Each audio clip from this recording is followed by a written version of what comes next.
तुम्हारी कह रहे कोई अफवाह नहीं है, ये सच है। वहाँ पे हरी कलर की चादर है वो जलाई गई थी, अन्य सामग्रियों को भी जलाने की बात कह रहे हैं सुविदिन ओवैसी। कह रहे हैं एक चीज़ बताइए, इस हिंदुस्तान में हिंदू मुसलमान कौन से गली में नहीं है? कौन सी गली में नहीं? कोई ऐसी गली है, मोहल्ला है, कोई ऐसा है? मुसलमान तो हमारे मंदिरों में भी अपनी दुकान चला रहे। अगर किसी से कोई बातचीत हो भी गई तो क्या एक दूसरे को आग लगाते फिरेंगे? ये करने वालों की कमर तोड़ करके बुद्धि ठीक करने की आवश्यकता है।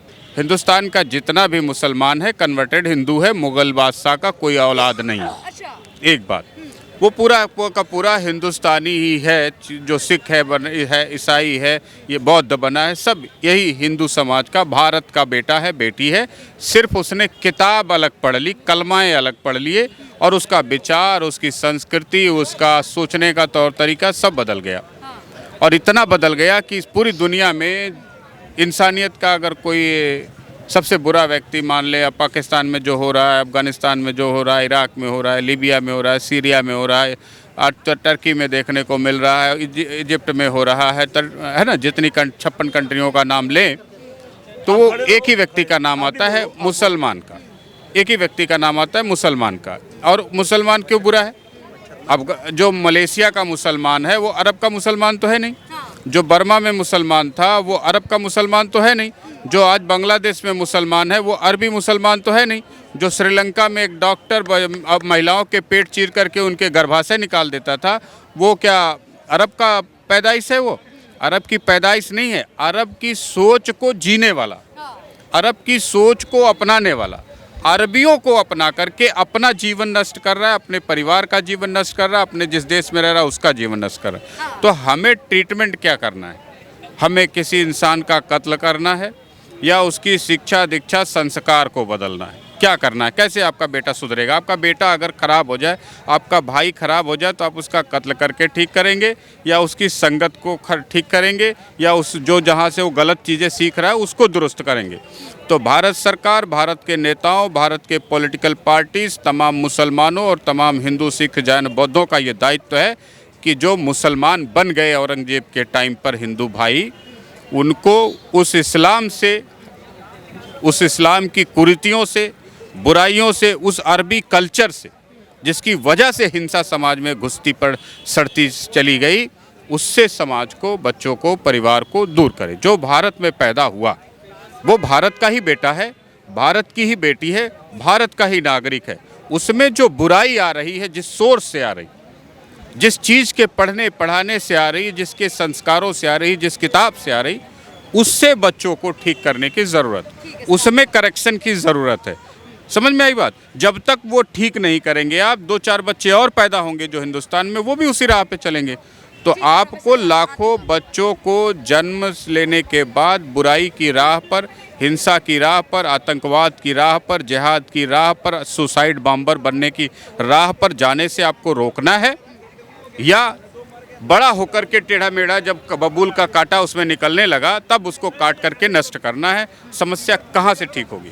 सर क्या कहेंगे, नागपुर में हिंसा हुई है, उसके बाद अब देवेंद्र फडणवीस ये कह रहे हैं जितने भी अपराधी हैं उनकी संपत्तियों पे कहीं ना कहीं उनकी संपत्तियों को कब्जा करके हम जितना भी नुकसान हुआ है उसकी भरपाई करेंगे। क्या कहेंगे आप? बिल्कुल, कोई भी दंगाई, कोई भी फसादी सुरक्षित नहीं रहना चाहिए। उसको ऐसा संदेश दिया जाना चाहिए कि उसकी आने वाली पीढ़ियां भी 50-60 साल तक दोबारा दंगा करने की सोच ना सके। समझ में आई बात? पीढ़ियां ना सोच सकें, लेकिन दंगे की जो घटनाएं हैं वो लगातार आती रहती हैं। चाहे कोई अफवाह आ गई, कोई सूचना आ गई तो आप किसी का घर जलाने नहीं चले जाएंगे। इतने बड़े लाट साहब आप नहीं हैं, इतने बड़े गवर्नर नहीं हैं और इतने बड़ी आपकी हैसियत नहीं है। अपना घर चलाने की जो तुम्हारी हैसियत नहीं है, तुम एक व्हाट्सएप मैसेज पे किसी का घर चलाने निकल पड़ोगे तो निश्चित तौर पे तुम्हारी कमर तोड़ने की ज़रूरत है। तुम्हारी कह रहे कोई अफवाह नहीं है, ये सच है। वहाँ पे हरी कलर की चादर है वो जलाई गई थी, अन्य सामग्रियों को भी जलाने की बात कह रहे हैं सुविदिन ओवैसी।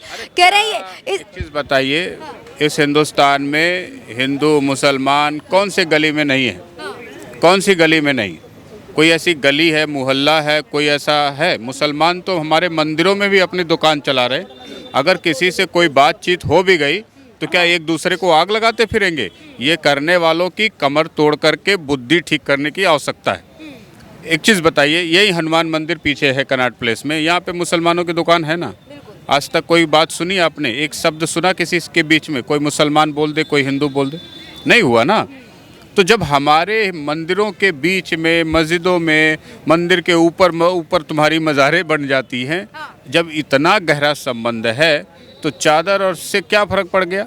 विरोध तो औरंगजेब का हो रहा है, तुम्हारा तो नहीं हो रहा। विवाद भी तो इसीलिए हो रहा है। सुविदिन ओवैसी कह रहे हैं कि छावा मूवी आ गई, इस वजह से भी, और देवेंद्र फडणवीस को भी जिम्मेदार ठहरा रहे हैं। एक चीज़ बताइए, औरंगजेब के जीवन का 2-3 खंड है। एक बचपन का खंड है जब उसने गद्दी हथियाई मार के अपने भाइयों को और अपने बाप को जेल में बंद करके पानी के लिए तरसाया। तीसरा खंड उसके बीच का पीरियड आता है जब उसने तमाम मंदिर तोड़ करके मस्जिदें तामील करने की कोशिश की, जजिया कर लगाया, फलाना ढिकाना किया। एक ये क्रूरता का इतिहास है। दूसरा सिखों के साथ क्रूरता का इतिहास जुड़ता है। और चौथा जाता है अंतिम टाइम पे वो मुग़ल मराठों से लड़ता है और आखिरी सांस लेता है, और वहाँ पे जो उसके कृत्य हैं वो भी किसी सराहना के पात्र नहीं है। ऐसा गलीच व्यक्ति जो खुद अपनी कफन का इंतजाम बादशाह रहते हुए करता रहा जीवन भर, सोचिए लास्ट में उसने खुद कह दिया जिस औरंगजेब ने कि हमने जीवन में कोई अच्छा काम नहीं किया, उसके लिए तुम लड़ रहे हो। कुछ लोग आके फिर भी औरंगजेब के बचाव में कहते हैं मैं उनको क्रूर शासक नहीं मानता हूँ, राजनीतिक तौर पे सभी एक दूसरे को मारते हैं। मैं एक चीज़ जानता हूँ, हिंदुस्तान का जितना भी मुसलमान है कन्वर्टेड हिंदू है, मुग़ल बादशाह का कोई औलाद नहीं है। एक बात, वो का पूरा हिंदुस्तानी ही है। जो सिख है, ईसाई है, ये बौद्ध बना है, सब यही हिंदू समाज का, भारत का बेटा है, बेटी है।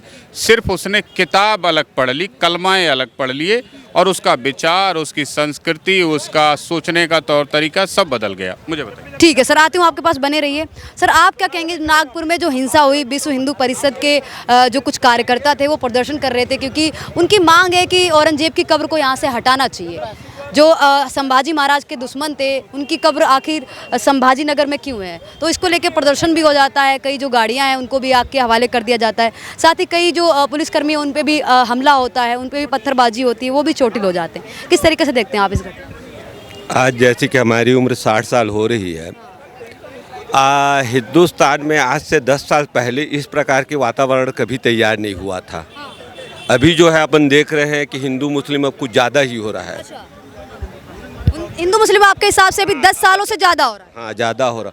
होता क्या है बता रहा हूँ। चाणक्य जी जो अर्थशास्त्री थी वो कह गए हैं कि कोई भी राजनीति, जहाँ पर राजनीति होता है, अपनी कमी को दबाने के लिए वो हिंदू मुस्लिम या जातिवाद या पड़ोसी देश में हमला करना या पड़ोसी देश के बारे में बुराई करना, इस प्रकार। चाणक्य जिस टाइम पे थे उस टाइम पे हिंदू मुस्लिम थोड़ी ना थे, कोई मुस्लिम शब्द नाम का भी बता रहा हूँ ना, आज भी बता रहा हूँ ना। हम तो भाई पहले को तो हम नहीं देखे हैं, 60 साल को देखे हैं। ये 14 साल में ही ऐसा क्या चीज़ हो गया हिंदुस्तान में जो केवल हिंदू मुस्लिम हो रहा है। इसके पहले तो हम कभी भी कहीं पर नहीं देखे हैं। जवाब ले लेते हैं प्रोफेसर। इसी 14 साल में सबसे कम दंगे हुए हैं देश में, सबसे कम मारकाट हुई है इस देश में, सबसे कम निर्मम हत्याएं हुई इस देश में। भाई साहब को ये दिख नहीं रहा। 14 साल पहले चले जाओ तो सैकड़ों की संख्या में तो उत्तर प्रदेश में अकेले एक राज्य में दंगा हुआ जितना आज पूरे भारत में नहीं हुआ है ना। तो आँख पर से जो चश्मा लगा है उस चश्मे को हटाने की ज़रूरत है।